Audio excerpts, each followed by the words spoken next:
Eu botei já. Live streaming is on. Deixa eu ver se entrou.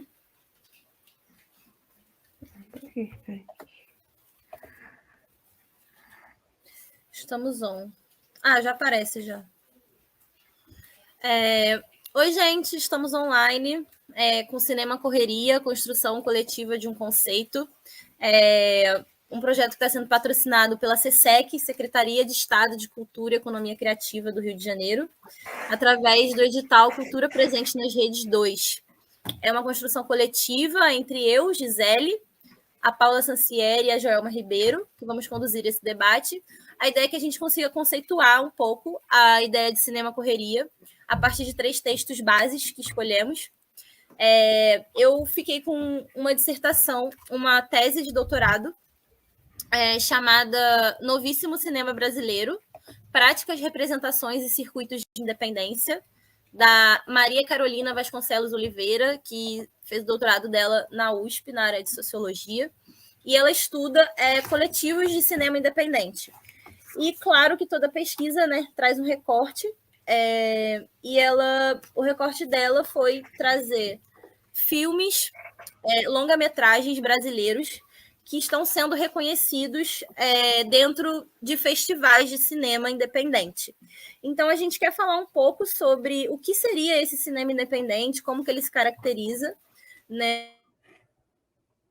Vamos dizer assim, do cinema correria, porque existem muitos termos para falar sobre esse cinema independente, né? A gente já teve, dependendo do momento histórico, então a gente já falou de cinema de invenção, cinema marginal, cinema de garagem, cinema correria, cinema independente.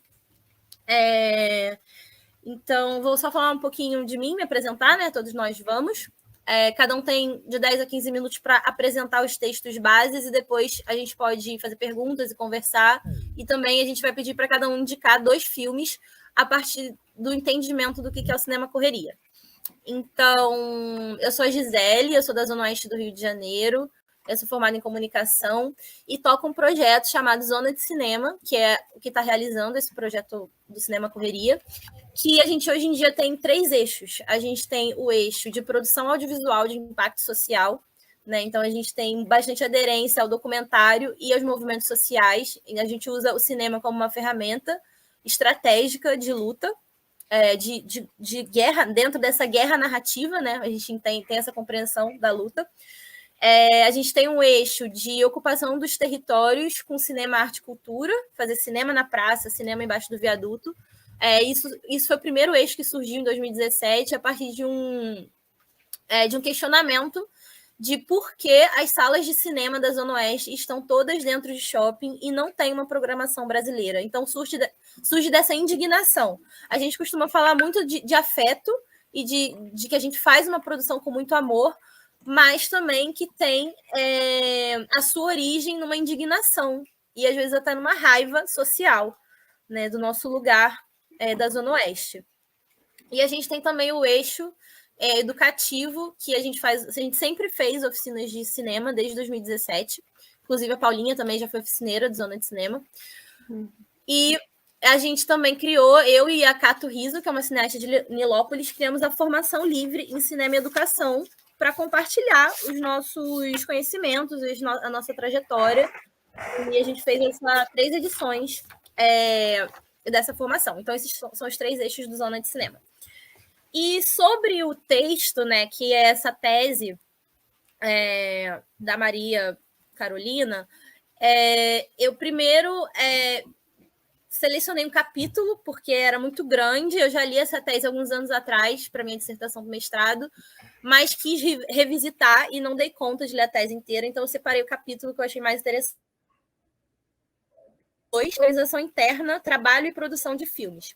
Então, a Maria, ela estuda 5 coletivos, né? Na época que ela lançou essa dissertação, se eu não me engano, deixa eu ver aqui, acho que é 2016. Querendo ou não, isso estava ainda... 2016, querendo ou não, isso estava ainda menos em voga, né? O que é um coletivo? Então, ela também se dá o trabalho de coletivo, e ela estuda 5 coletivos do audiovisual, que ela entende que são grupos de indivíduos, grupos reduzidos de até 10 pessoas, que trabalham de forma não hierárquica, que dividem as funções e oscilam nas funções, né? Tipo, o diretor às vezes é o editor, às vezes é fotógrafo, e eles também não assumem muito esse lugar de diretor, e sim o lugar de realizador audiovisual. E aí você pode estar em várias funções, inclusive diretor de fotografia, diretor geral, enfim. Então, ela caracteriza o que seriam esses coletivos. E ela estuda 5 coletivos. Ela entrevista as pessoas, né? Ela não faz entrevistas individuais, ela faz também, mas ela prioriza entrevistas em grupo. E ela estuda 5 coletivos. O Alumbramento Filmes, que é de Fortaleza, Ceará. A Teia, que é de Belo Horizonte, Minas Gerais. Trincheira Filmes, que é de Recife, Pernambuco. Filmes do Caixote, que é de São Paulo, capital. E Duas Mariola, que é do Rio de Janeiro, capital. Então, ela vai contrapor o que se dá como um cinema industrial no Brasil, que é um cinema de alto orçamento e financiado através de leis de incentivo. Ela vai elencar essas características, e a gente poderia trazer outras, como um oligopólio de certas empresas que caracterizam esse cinema industrial, vamos dizer, por exemplo, a Globo Filmes. E tem o cinema que ela vai citar como independente, que é um cinema de baixo orçamento, que os investimentos, o financiamento é a partir de recursos próprios ou de pequenos editais. A gente poderia... e aí é bem complexo isso, porque, por exemplo, ela está sempre dialogando também com a institucional de baixo orçamento oficialmente pela Ancine. São filmes de até R$1,5 milhão, um filme de baixo orçamento, porque a gente sabe que a indústria cinematográfica é uma indústria que movimenta milhões, então são muitos recursos e muitas pessoas, muitos recursos humanos e tecnológicos para você fazer um filme. Então, R$1,5 milhão é considerado um baixo orçamento. Então, a gente já começa aí a perceber a diferença entre um cinema independente e o cinema que a gente quer caracterizar como cinema correria. Porque o cinema correria, ele às vezes não tem orçamento nenhum, e são orçamentos de centenas de reais, vamos dizer, né? Tipo R$500, ou milhares de reais, R$1.000, R$2.000. Mas um cinema correria dificilmente vai chegar numa cifra de R$1 milhão. Então a gente já chega nesse ponto, que eu acho que é uma característica. Como ela está falando, ela fez um recorte de longa-metragem, ela também acabou focando nesses grupos que, de certa forma, já estão mais consolidados e reconhecidos por uma crítica, né? Então, a gente pode chamar esse cinema de um cinema de autor. E o cinema correria, que eu comecei, né? A gente vai sempre costurando o nosso pensamento com o pensamento do autor que a gente está lendo. Então, já comecei a ver outra diferença, que o cinema correria, para mim, ele se caracterizaria por um cinema de curta-metragem, e um cinema que ele pode ser, sim, um cinema de autor, vamos dizer assim, por essa identidade de autoria, mas ele também é um cinema popular. O que isso quer dizer para mim? Isso quer dizer que, muitas vezes, o objetivo final não é você ter um filme competitivo de festival, que vai priorizar trazer filmes que tenham uma questão estética, vamos dizer assim, bem finalizada. Não necessariamente um filme que seja filmado em 4K ou em alta definição, apesar de o cinema independente que ela fala já estar dentro desse contexto, mas filmes que eles têm uma unidade estética e uma coerência estética dos autores. E eu considero que o cinema correria, ele passa por um processo, pelo menos o cinema correria que eu faço, ele passa por um processo diferente, ele é mais processual, porque entende o cinema como um lugar pedagógico também. Então, eu achei muito legal que eu fui relendo, né? E ela tem alguns autores que eu gosto muito, que são referências para mim. Por exemplo, o Alain Bergalá. E ela cita um trecho dele que ele fala: Alain Bergalá diz que todo filme acaba por parecer com o método que está na sua gênese. É uma radiografia de uma história de amor. Então, o cinema correria, ele abre possibilidades para isso, para a gente entender que cada filme ele vai ser fruto daquele processo. Então, como o cinema que eu faço, ele tem muito a ver com oficinas, e principalmente oficinas.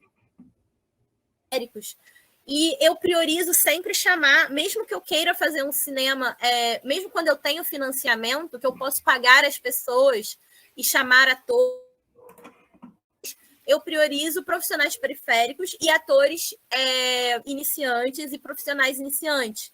Então, isso gera um filme com características específicas que muitas vezes não estão de acordo com essa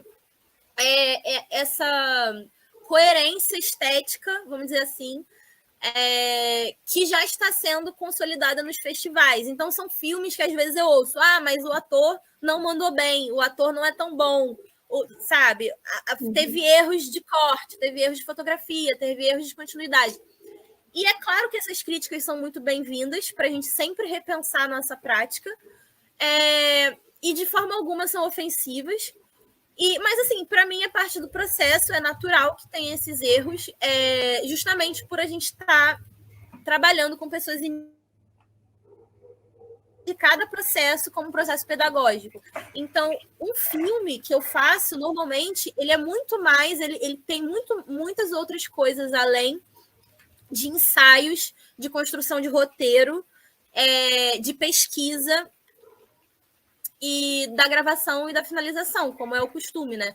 Normalmente esses filmes envolvem oficinas. Por exemplo, O Sangue Entre as Pernas foi o último curta que eu fiz, que foi um curta bem financiado. A gente fez uma oficina que a gente conseguiu que fosse uma oficina bem estruturada. Então, boa parte do filme, assim, da coesão do filme que a gente conseguiu com os atores, veio dessa oficina. E isso foi muito mágico. Com o Teatro das Oprimidas, a gente fez no Centro do Teatro do Oprimido, na Lapa. A maioria dos profissionais envolvidos eram da Zona Oeste, então eram pessoas que nunca nem tinham estado no Teatro do Oprimido. Eu, por exemplo, nunca tinha estado naquele espaço fazendo uma oficina, mesmo sendo o Teatro do Oprimido, existindo atividades gratuitas, ele precisa se autofinanciar. Então, o Teatro do Oprimido ele cobra pelas suas oficinas. Naturalmente, a gente pagou os profissionais para dar a oficina do nosso filme. Isso foi muito incrível, porque a maioria das pessoas, atrizes que estavam ali, não tinham conhecimento nem da metodologia e nem do espaço. Isso também. A Maria Carolina, assim como eu, gosto muito de pensar a obra de arte a partir do trabalho e da produção. Então, isso tem um caráter central na análise dela e nas minhas análises também. E ela diz que não só essas práticas foram levadas em consideração, porque durante a pesquisa ela começa com essa ideia: vou estudar as práticas a partir do trabalho e do modo de produção. Como eu disse, tem algumas características: não hierarquização do trabalho, divisão de funções, porém com uma transitação dos membros entre as funções. Mas ela acaba descobrindo que essa ideia de cinema independente também passa muito pela representação e pelos valores e pelos símbolos que os próprios cineastas colocam sobre si mesmo enquanto cineastas independentes, enquanto realizadores independentes. Então, ela trata dessa dimensão simbólica, falando que esses cineastas falam e expressam a necessidade de afeto e de amor pelo que eles estão fazendo. Então, a produção independente ela não passa só por essa lógica racional, econômica ou profissional, mas uma lógica da crença e do ideal. Então, eu faço porque eu amo, eu faço porque eu acredito. Acredita no quê? No poder do cinema, naquele poder de expressão da arte, ou, no meu caso, no poder de transformação social a partir do cinema, enquanto estratégia de luta. Então, o que ela quer dizer com isso? Que esses modelos colaborativos, eles não são apenas porque falta recurso. Eles têm também uma dimensão simbólica, que eu chamo de uma dimensão da abundância, que é você querer fazer diferente. Você não querer seguir certos padrões, vamos dizer, industriais, apesar da gente não... Assim, é porque não faz sentido você querer seguir padrões industriais quando você não tem recursos. Então, a partir disso, você cria novas possibilidades de organização para fazer o seu trabalho, mas talvez, mesmo quando entre recursos, você vai continuar com essa organização. E, assim, trazendo para a minha experiência, foi muito difícil para mim fazer esse último filme, Sangue Entre as Pernas, porque era exigido de mim uma certa conduta, uma certa divisão do trabalho que eu não estava acostumada.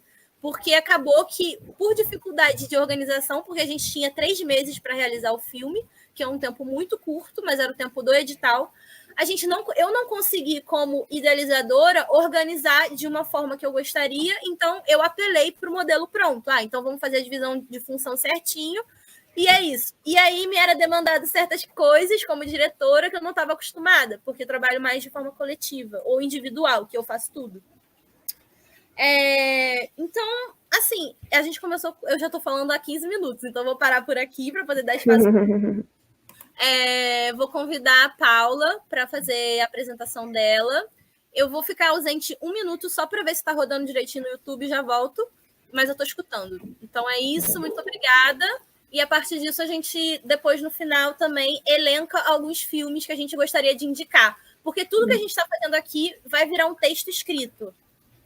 Então, eu vou fazer uma relatoria e, quem sabe, a gente não publica em formato de artigo ou num site, enfim, para ter uma outra forma de disseminação também dessas mensagens. Muito obrigada, gente. Olá, estão me ouvindo? Meu nome é Paula Sancier, eu trabalho com montagem de audiovisual, né? Já tenho uns 13 anos aí. E, enfim, eu tenho formação em multimídia, mas eu fiz aquela formação na Darcy Ribeiro também, né? Aquele curso livre de 1 ano e meio em montagem, né? Especializado em montagem. E aí, a partir daí, eu fui tendo mais contato assim, com a prática, né? De fazer cinema e tal. Não só o estudo. Montagem, né? Alô? Daí eu fui. Tá dando algum eco aqui. Então, eu queria dizer que, como o som que está saindo é o do seu computador, eu acho, quando fica aparecendo você na tela, fica só esse PS ao invés de aparecer a sua imagem. E ia sugerir que você trocasse para o som do celular para poder aparecer a sua imagem quando você fala. Espera aí. Tá.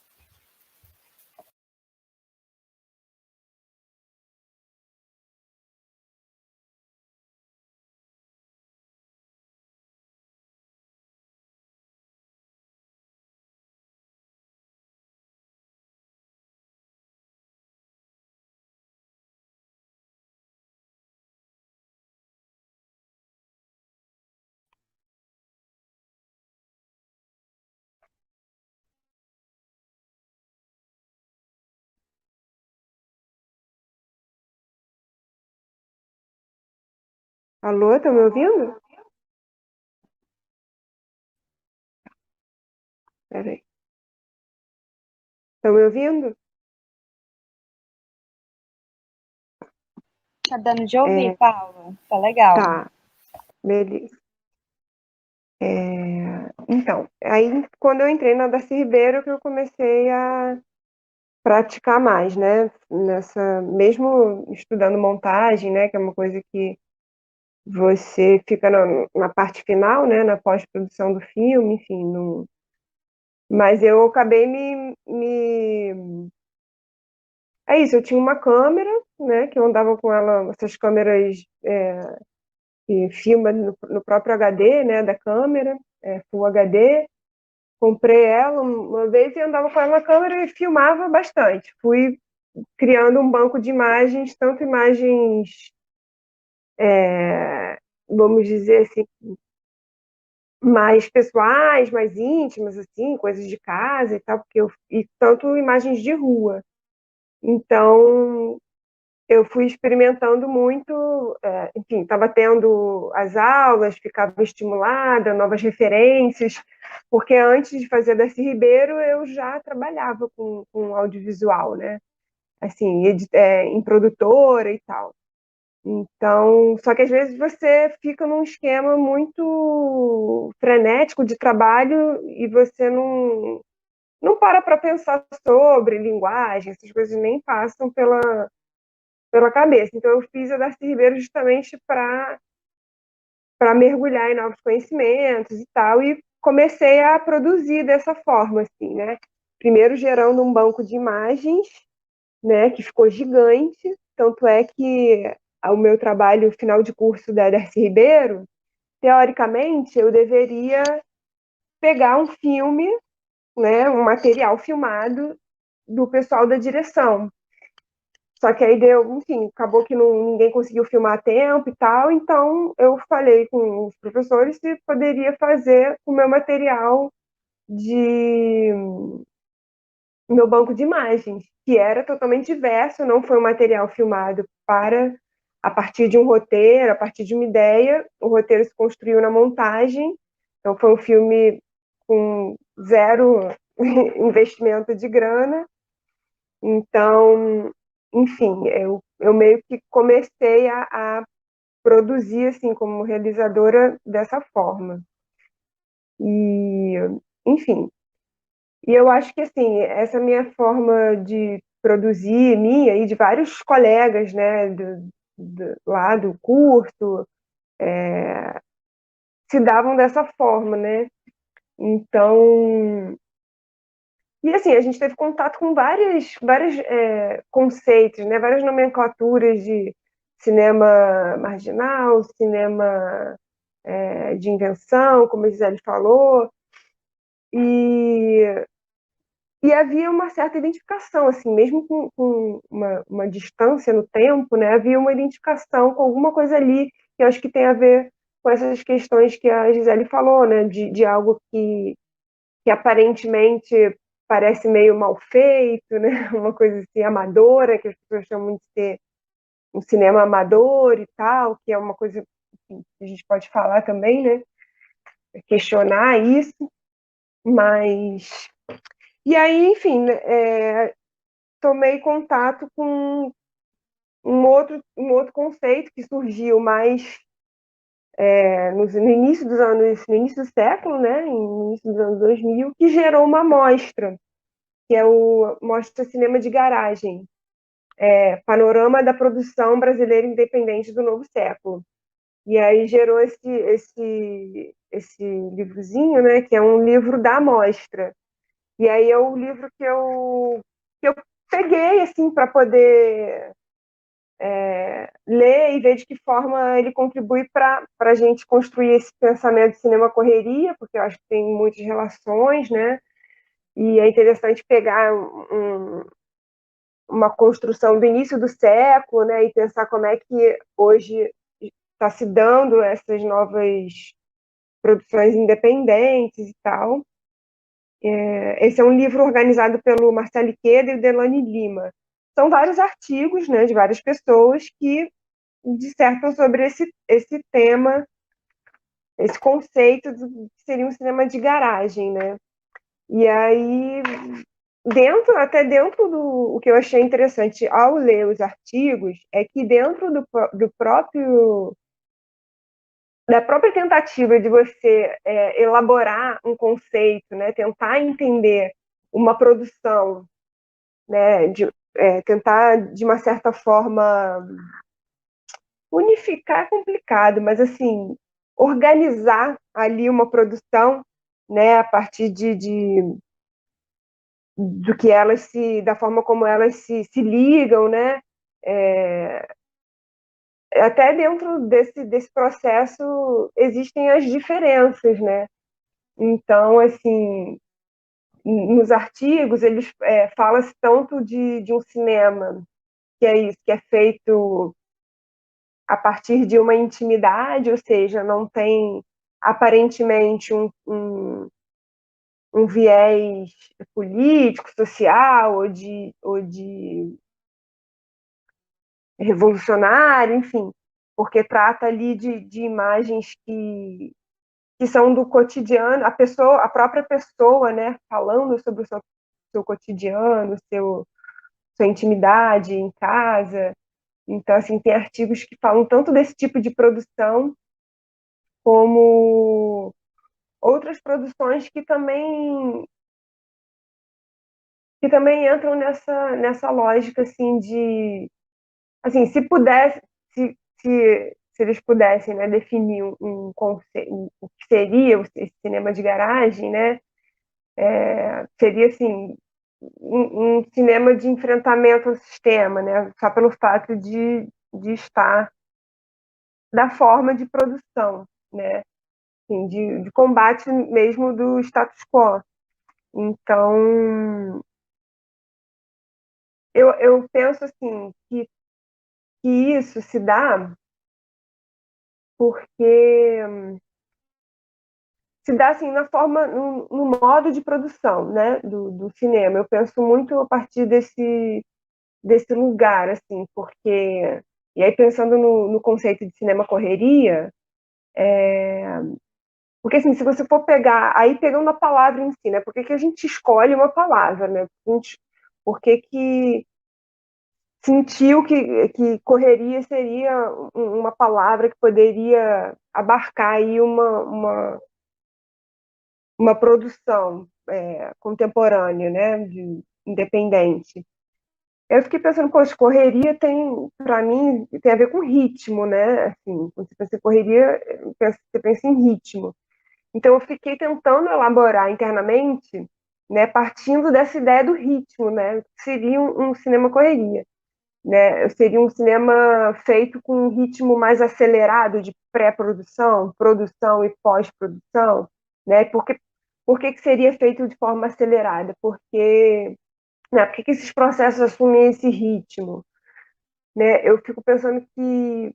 E aí eu levo muito para a minha experiência nos filmes que eu participo e tal, que eles são feitos no entre tarefas de sobrevivência, né? Porque nós temos as nossas tarefas de sobrevivência, que é a questão de ganhar dinheiro e tal, né? E muitas das vezes a gente recebe um dinheiro que, pelo tempo que a gente trabalha, não dá para você também ficar muito tempo naquele filme, né? Então você tem que, é isso, fazer e colocar a coisa no mundo, porque o que eu acho que é mais importante colocar, né, no mundo do que você ficar, às vezes, anos, né, fazendo um filme e tal. Então, eu acho que tem essa questão do tempo, assim, de você querer fazer, mas ter as tarefas da sobrevivência. Então, é, eu pensei o ritmo com relação a isso, assim. Mas mesmo assim, são filmes que, porque existe a opção de não fazer. Então, são filmes que se fazem presentes da forma como são, e isso por si eu acho que é algo assim bem relevante, né, de se pensar como é que isso se dá. Tem muitas coisas, né, para se falar, não só com relação à forma de produção, mas a distribuição, né, as facilitações, né, hoje em dia de distribuir, né, de exibir, né, seja se você quiser deixar só no YouTube e você manda o link para as pessoas verem seu filme, pronto, você já divulgou o seu filme, né? Não precisa entrar em contato com não sei o que lá, não precisa nem escrever em festival, nem mostra, entendeu? Não precisa. Você pode fazer dessa forma. Enfim, eu não sei quanto tempo eu estou falando, porque são... Você está mais ou menos 15 minutos, se quiser finalizando. Tá, bom, é muita coisa. A gente... Deixa eu ver se tem mais alguma coisa assim que eu acho que complementa o que a Gisele falou.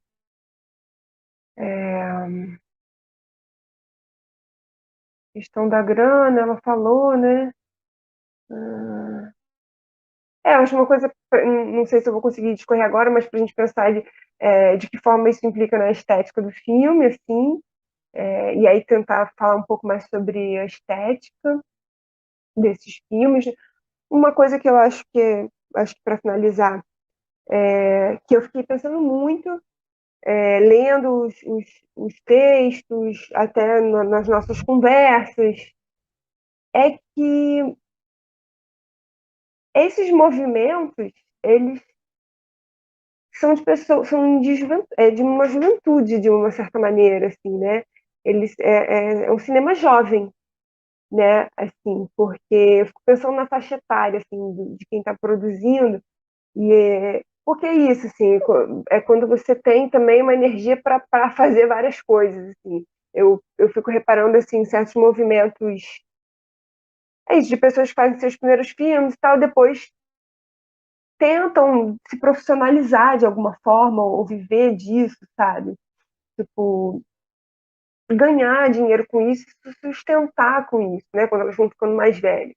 E aí enfrentam várias questões mesmo, né? Porque não temos uma indústria forte. Não temos. Então, assim, eu acho que quando chega nesse momento é um conflito, assim. Então, esses movimentos, eu fico pensando que esses movimentos, essas nomenclaturas, tá? Elas vêm muito dessa efervescência, assim, da juventude, sabe? Tipo, de querer fazer a qualquer custo, sabe? Hoje em dia eu já penso, não sei se eu quero fazer a qualquer custo. Enfim, eu acho que tem um momento que existe tem um momento do cansaço nesse processo, eu acho. Então, queria pontuar essa questão assim da juventude. E assim, podemos questionar também, isso foi só uma coisa que veio assim na minha cabeça. Não sei se é exatamente, não sei se é 100% verdade também. Então é isso, eu vou passar para a Joelma, para ela falar do livro dela. E é isso, a gente continua construindo. Só para complementar essa questão, porque como isso vai virar um texto, acho legal fazer essa ponte. A Maria Carolina ela fala isso também, que são autores jovens, e ela, dentro desse escopo, né, que ela selecionou, que são esses filmes de longa-metragem reconhecidos em festivais, ela fala também sobre a profissionalização através da universidade. Então, a maioria dos autores são universitários ou já concluíram a universidade dentro do campo, seja da comunicação ou do próprio cinema. A maioria de universidades federais, mas também tem públicas, né, mas também tem de universidades particulares, tipo Estácio de Sá, que tem um curso forte de cinema. Então, ela também caracteriza dessa forma, e eu acho que tem uma outra diferença do Cinema Correria, que cada vez mais, com a democratização do acesso, né, à internet, ao celular, principalmente com o smartphone, vai mudando um pouco esse produtor, que cada vez mais atinge pessoas que não são universitárias, que são realmente de camadas bem populares da população, inclusive comunidades tradicionais, indígenas, quilombolas, que estão conseguindo ter esse protagonismo na criação das suas próprias narrativas. Então, isso assim, é de uma importância tão grande que eu chego a ficar arrepiada, porque conforme a gente vai criando recursos e possibilidades para que essas pessoas criem suas próprias narrativas, os estereótipos que se consolidam através do olhar do outro, eles vão sendo quebrados também. E aí vai surgindo de possibilidades de narração importante. Agora, Jo, é com você. Ai, meu Deus. Então vamos lá. Boa tarde para todo mundo. Eu sou a Joelma. Jo, para quem me conhece, para os íntimos, né? Mas, enfim. Eu vou falar um pouquinho da minha trajetória dentro do audiovisual, de como eu cheguei até aqui. E aí, fazendo um recorte com o texto que eu estou trabalhando, porque as coisas são meio que intercaladas. E aí, também trazendo um pouco do cinema correria. Porque o que acontece? Comigo, eu faço parte desse grupo, né, de realizadores que não tem formação em cinema, né, que não tem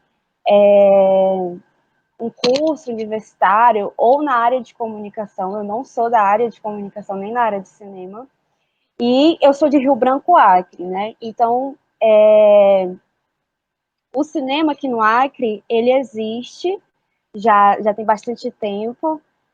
Recentemente eu consegui, eu não sabia, mas eu descobri que existiu na década de 70 um grupo de cineastas aqui que não só faziam cineclube, como também realizavam. Então, assim, o Acre é um estado muito novo, né? É um território que foi em conflito, né? De guerra, de política, enfim, econômico. E mesmo assim, né? Dentro de um território tão jovem, existe já um cinema, né? Que de certa forma a gente pode dizer que já é consagrado, que começou na década de 70, assim, propriamente falando. Eu falo assim, o cinema é realizado por acrianos, né? Por pessoas daqui. Então, já havia aí um movimento aqui no Acre. Porém, por ser um estado, né, que fica aí na fronteira e por ser um estado também que pertence à região norte do Brasil, se vê isolado, né, e se vê numa relação marginalizada dentro do contexto do audiovisual. Então, a gente tem muito um déficit, né, de produção audiovisual, de realização e de formação, principalmente. A gente não tem uma escola livre de cinema. Houve aí um momento político em que houve recursos destinados, né, para o audiovisual, e aí teve uma escola que não era uma escola de cinema, mas era uma escola que dava alguns cursos audiovisuais, porém eu não peguei essa época por conta da minha idade, eu era muito nova, eu era criança, então eu não peguei esse momento, digamos que esse auge, né? E aí hoje existe uma produção aqui no Acre, existe um festival de cinema aqui no Acre que é muito reconhecido, que tem uma curadoria assim, que busca um cinema também mais de alteridade, que abarque essas diferenças, né? E essas exclusões mesmo do próprio cinema. E existe uma produção, mas ainda é uma produção realizado por pessoas que têm um curso universitário ou que tiveram acesso ou que não são daqui do Acre, vieram para o Acre e estão realizando aqui, ou que tiveram oportunidade de ir para fora do Acre, né, tipo para regiões como o Sudeste, que é onde tem mais uma concentração aí de formação audiovisual, e aí voltaram e estão realizando. Então, ainda tem uma produção muito precária e aí eu vou trazer aqui o que o Bruno falou, o Bruno Penedo, dos corpos, né? Ainda tem uma produção muito precária desses corpos periféricos propriamente daqui de Rio Branco, né? Daqui do Acre, de regiões isoladas ou periféricas, e ainda é muito precário, né? A gente também tem aí a atuação do vídeo nas aldeias, né, que já foi muito importante pelo Ivan Sancarelli, que é um realizador, enfim, cineasta muito consagrado, que faz essa relação entre antropologia e cinema, e bate nessa coisa do território, da transformação social, mas ainda é um fruto, digamos assim, de uma política assistencialista, né? Então, são cinemas que chegam em territórios mais marginalizados, mais distanciados, distantes, né? Como comunidades indígenas daqui do Acre, que são bastante, né? São várias, a gente tem aí pelo menos 18 etnias reconhecidas, e dentro dessas etnias são várias subdivisões, enfim, é muito indígena, né? Então, houve um cinema que chegou aí também, junto com as políticas assistencialistas, na década de 70, 80, 90, aí Vídeo nas Aldeias. Então, a gente tem aí uns cineastas indígenas que estão representando, né, que estão fazendo, estão realizando, mas eu sou, dentro da minha trajetória, eu sou um pouco distante, né, de tudo isso, porque não sou indígena, então não tive essa relação com Vídeo nas Aldeias, nem de formação, e também não faço parte desse grupo que conseguiu ir para, que é de fora e vieram de fora para cá e estão realizando aqui há muito tempo, né, estão fazendo filmes.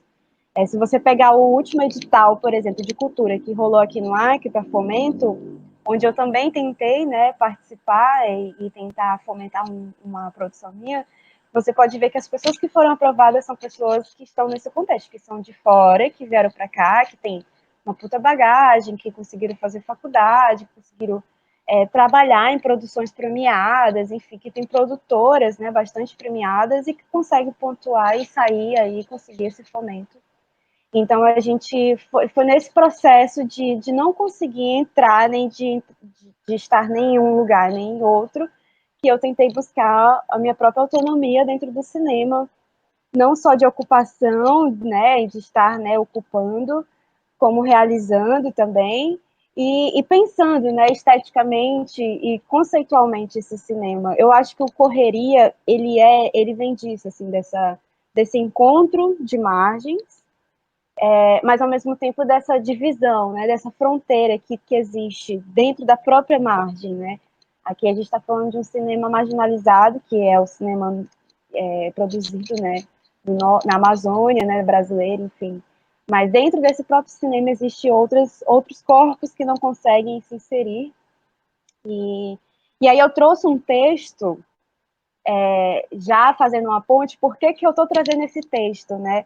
Eu trouxe um texto que é, na verdade, um TCC, né, que foi a Luísa Teixeira que fez. A Luísa Teixeira, ela é uma realizadora da Baixada Fluminense, do Rio de Janeiro, e aí eu queria muito trazer também, dentro do Cinema Correria, algumas questões, né, própria do cinema latino-americano, e trazer referências bolivianas, enfim. Mas dentro da minha realidade, que eu estou mais próxima dessa realidade que o TCC traz, que o TCC da Luísa traz, porque ela traz essa questão da produção do cinema na periferia, mas ela traz essa questão também da identidade da autoridade, ou seja, de corpos que não conseguem se inserir dentro disso. E ela traz essa intersecção, né, essa provocação através da intersecção entre raça, gênero e classe. Então, ela traz assim essa questão de corpos, por exemplo, como corpos maternos ocuparem, né, que também é uma questão que é pouco. E aí a gente coloca assim o corpo materno como digamos que uma generalização, mas existem outros corpos que a gente geralmente não discute, como pessoas com deficiências, né, PCDs, a questão de pessoas gordas, a gente quase não discute muito também, que dentro de uma realização a gente quase não consegue viabilizar uma produção, ou pensar uma produção que coloque, né, que tenha, que coloque essas pessoas, que insira essas pessoas dentro do processo de realização, até mesmo de pensar, né, do pensar.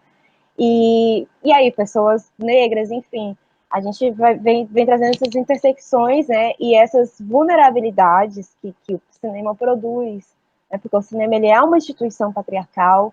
A história do cinema é uma história que vem da indústria, né, que vem propriamente até o cinema chegar ao que ele é hoje, até a gente chegar ao que a gente está discutindo hoje, houve muito processo, né, de exclusão, enfim, de dominação imagética, material, enfim.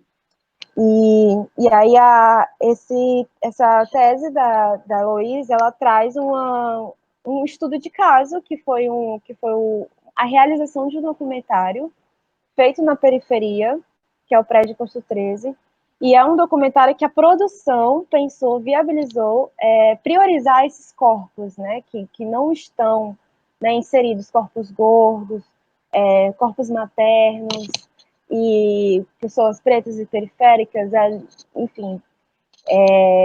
E aí essa produção ela foi composta por vários coletivos, por pessoas pertencentes a coletivos periféricos, e coletivos que também estavam nesse engajamento, e foi realizado num processo de pandemia, né, assim, pré-pandemia. Então é uma coisa assim muito nova também, como que é viabilizar um cinema periférico, um cinema que já é sem recurso, um cinema que já não tem muito, né, dentro de um processo de pandemia. E trouxe também essa questão que é muito legal do estudo de caso, porque o filme era acerca de um prédio que estava em uma situação, né, de abandono, e esse prédio ele se tornou um símbolo imagético desse território que é a Baixada Fluminense, ou seja, que é a periferia, que é a margem do grande centro, né, do que a gente conhece como Rio de Janeiro, que é o Rio de Janeiro da televisão, o Rio de Janeiro da mídia. Então esse filme ele queria trazer esse símbolo, como também, digamos assim, como uma tentativa, né, de uma metalinguagem dessa ocupação periférica. Ao mesmo tempo que eles estavam tentando ocupar esse prédio, para transformar esse prédio em um centro de formação na Baixada Fluminense, né, de coletivos, enfim, existia ali uma proposta de transformação, de agir, né, socialmente, como também metalinguisticamente dizia essa ocupação de pessoas periféricas de corpos diferenciados e que até então eram invisibilizados e muitas vezes excluídos de um cinema ali ocupando também esse lugar do cinema. E aí eles buscaram aí também, como a Gisele falou, dentro do processo dela, eles acabaram entrando num processo mais industrializadozão mesmo, assim, de divisão de funções, de hierarquia, mas foi muito conversado também isso, inclusive questões de autoria e de participação, porque também o filme visava aí ocupar festivais, enfim, ocupar esse lugar no espaço cinematográfico. Mas o que é legal também dizer desse estudo de caso é que pessoas do prédio Posto 13 faziam parte de coletivos que já buscavam esse conceito que a gente traz como cinema correria, e eles levantavam, por exemplo, o Cine Baixada, que é um coletivo que tem na Baixada e que estava no prédio Posto 13, eles tinham muito essa questão também, né, de ocupar o cinema, mas e uma ocupação periférica e de pessoas que não tinham formação na área. Então, são pessoas ali que estavam pela paixão, pela vontade, né? E o próprio buscando, e eles conceituam esse cinema deles, né? Um cinema feito com câmera de celular, editado com aplicativos de celular, enfim, feito sem recursos, na periferia, sobre a realidade da periferia. Já estou finalizando, tá? Então, eles conceituavam ali também, já buscavam um conceito, eles até falam que eles faziam um cinema de pedreiro, né, enfim. Então, eu me identifiquei muito mais com esse pensar e esse realizar audiovisual. Eu fiz parte da equipe do prédio Posto 3, apesar de ter trabalhado à distância, justamente pela Covid, eu não consegui ir, não consegui trabalhar no filme, a princípio era para fazer parte da produção, e aí no filme eles pensavam também, tipo, eles pensaram num espaço para que as mães do filme, né, das pessoas que estavam no filme, tivesse lugar para os seus filhos ficarem, então, tipo, tinha um departamento de cuidados onde nossos filhos iriam estar lá, e a gente poderia trabalhar no filme à vontade. E isso foi pensado na produção, isso foi pensado no orçamento, enfim. E aí, por isso que eu me identifico tanto com essa realidade, porque é justamente esse o cinema que eu faço, é um cinema sem formação, é um cinema que tem essa dificuldade geográfica, geoespacial, né? E também por essa questão de fazer com que a gente tem, né? Apesar de que... depois eu vou complementar minha fala complementando com essa questão da Paula, que a Paula levantou também, da questão dos jovens, enfim. Apesar de eu ter uma pegada muito jovem de realizar com o que tem, também tem a questão materna, né? De ser mãe solo, enfim, de ter que bancar uma casa, um filho. E aí eu vou complementar depois que a gente finalizar aqui. Mas é isso, meu texto é esse e minha relação com o cinema vem disso também. É isso. Muito obrigada, Jo. Muito bom te ouvir sempre. A Jo fez parte da formação Livre Cinema e Educação e ela provocou muito a gente a partir dessas margens, né? E a gente começou a pensar a partir desse encontro. Agora, só queria fazer um breve comentário sobre algumas coisas que ela trouxe, que é, primeiro, a questão do cineclube como espaço formativo. A Maria Oliveira também fala sobre isso, que esses coletivos, o cinema independente, ele tem essa relação não só de produção, mas de distribuição. E essa distribuição ela é diferenciada. E os cineclubes, eles são essenciais como espaços de formação política, de formação social, de discussão, e muitas vezes encaminham-se também para oficinas. Então, é bem interessante. E outra questão que a Jo traz muito, que é a questão do território. Eu acredito que o cinema correria ele tem muito a ver com o território, porque como são pessoas periféricas, falando sobre si, né, normalmente, criando esses novos discursos sobre os mesmos corpos, a relação com o território fica muito forte, porque o Saulo está pedindo para falar. Tá, enfim, essa questão com o território também e com os corpos dissidentes. Aí eu queria indicar a mostra Cine Diversidade que está on para os realizadores mandarem filmes. Então agora eu queria chamar o Saulo, se ele puder falar um pouco de si, da sua relação com o cinema, fazer as indicações de filme, também trazer outras questões, comentários, perguntas. À vontade. Ok, obrigado, Gisele. Então, meu nome é Saulo, né? Eu sou músico, faço parte desse Cinema Correria. Então, como premissa, entende-se que eu não trabalho só com cinema, né? Faço muitas outras coisas e o cinema acaba entrando nesse métier. E antes de começar a falar mais, eu queria falar um ditado, um provérbio africano, que eu acho que é muito interessante para essa nossa conversa, que diz: até que os leões inventem as suas próprias histórias, os caçadores sempre serão heróis da narrativa. Então, a minha relação com o cinema, ela começa no meados de 2016, 15, quando eu começo a fazer parte do coletivo Lata Doida, aqui em Realengo, Rio de Janeiro. Fazer parte no sentido de estar mais próximo, né? E participando de algumas oficinas, aprendendo e me admirando e absorvendo conteúdos, enfim. Oficinas feitas pelo Cataldo, Felipe Cataldo, né? E aí, a partir daí, eu começo a ter uma aproximação maior com isso, inicialmente no autodidatismo, né? Tutoriais, YouTube, lendo conteúdos, tentando perguntar um, perguntando o outro, mexendo em programas, tentando absorver o máximo possível. E aí, depois de muito tempo, né, tentando acumular conteúdos solitariamente, né, no momento, na forma autodidata, em 2021, e a Gisele participou bastante disso, na verdade. Em 2021, nós montamos um mini curso de cinema. A ideia inicial era ter um mini curso de cinema na Zona Oeste, feita pela Darcy Ribeiro, né?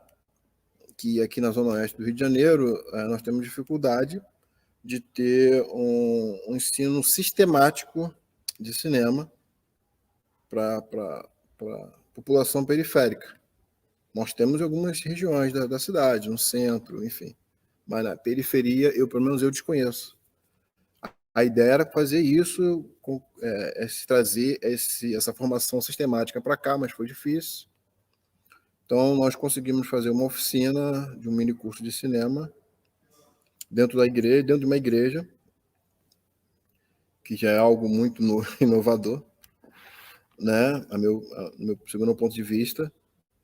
E nesse curso nós conseguimos absorver muito mais conteúdos, né? Foi um curso de 4 meses, com o pessoal, a Paula Mitran, que é lá do Cineclube Chuchu com X, né? Ela da Baixada também.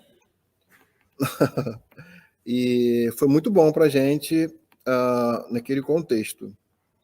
Eu acho que a premissa, como vocês bem disseram, do cinema correria, é justamente, eu acho que uma das premissas é a quebra constante de paradigmas, né?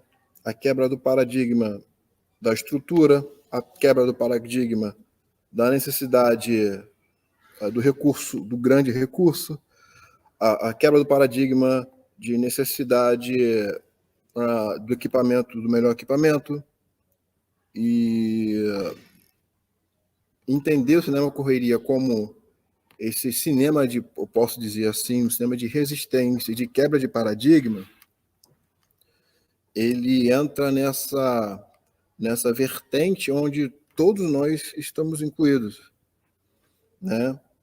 E aí, bom, eu enquanto uma pessoa que faz milhões de coisas para sobreviver, como a Paula bem disse, né? A gente, entre o que nós fazemos para sobreviver e o cinema, eu faço um montão de coisa para sobreviver. Eu sou cristão, né? E aí é um outro paradigma trazer essa arte para dentro de uma instituição religiosa, para que a gente possa contar e quebrar o status quo que existe aí, das grandes mídias, os grandes midiáticos religiosos, fazendo cinema, contando as nossas próprias histórias de forma crítica, autocrítica, melhor dizendo, de uma forma autocrítica. Então, é muito difícil porque, bom, muitos dos problemas nós já falamos aqui, a falta de recurso, a falta de equipamento, né? Nunca é a falta de ideia, nunca é a falta de talento, nunca é a falta de criatividade, mas sempre a falta de recurso, sempre a falta de equipamento e muitas vezes a falta de credibilidade de terceiros, né?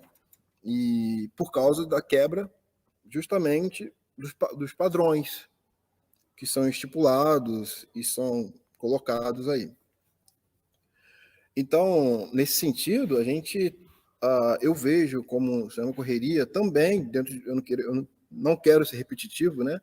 Mas eu vejo esse cinema tendo que quebrando seus paradigmas e contando as suas próprias histórias, né?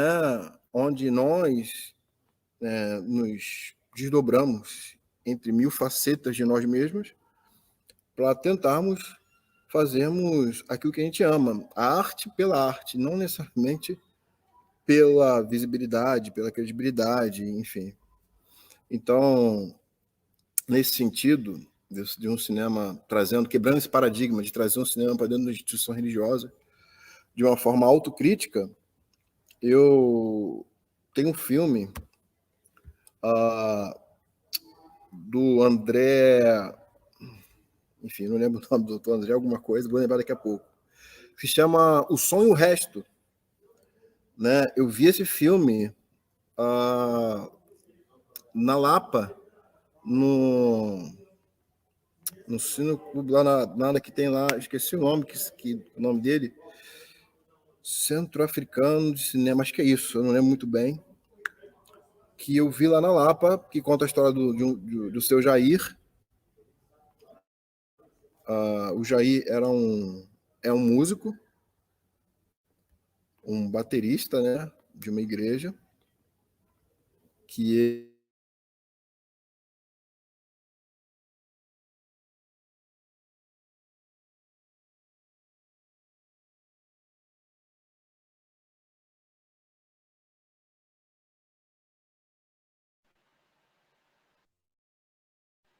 Travou para vocês também aí? Travou. Será que ele caiu? Tá. Travou. Voltou. voltou? Voltou. Voltou, né? Agradecer ao caminhão de mudança. Então, assim, eu vou repetir, né?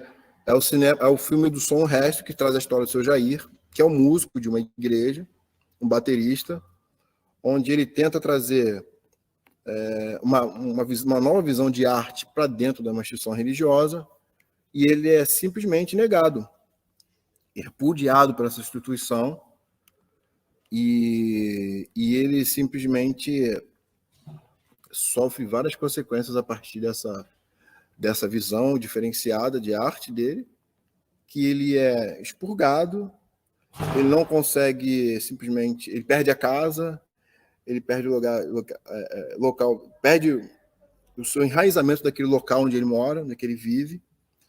Ele começa, estou sendo bem ligeiro, né, bem rápido para não ultrapassar o tempo. E ele perde todo o seu enraizamento do seu local e da sua instituição religiosa. Essa instituição não ajuda, não como é que dizer, não ajuda, não financeiramente, ele não paga aluguel, ele paga aluguel, perde a casa, perde tudo, e só sobra ele e sua bateria. No final do filme, né, acho que eu não vou contar para vocês, eu vou deixar aí aberto, mas é um filme fabuloso, eu me apaixonei, tá no YouTube, inclusive, tá? É fabuloso, eu me apaixonei justamente por ser um filme de baixíssima renda, baixíssima renda, não, desculpa, mas investimento baixíssimo, autocrítico, religioso, autocrítico, onde visa tem essa nova visão de cinema, tá ok? E uma outra indicação que eu quero trazer para vocês é o documentário. São duas indicações, tá? Um é rápido. Um documentário chamado Efeito Casimiro, que dentro dessa ótica religiosa e manipuladora e dominadora de massas, ela fala muito sobre isso. Eu sei,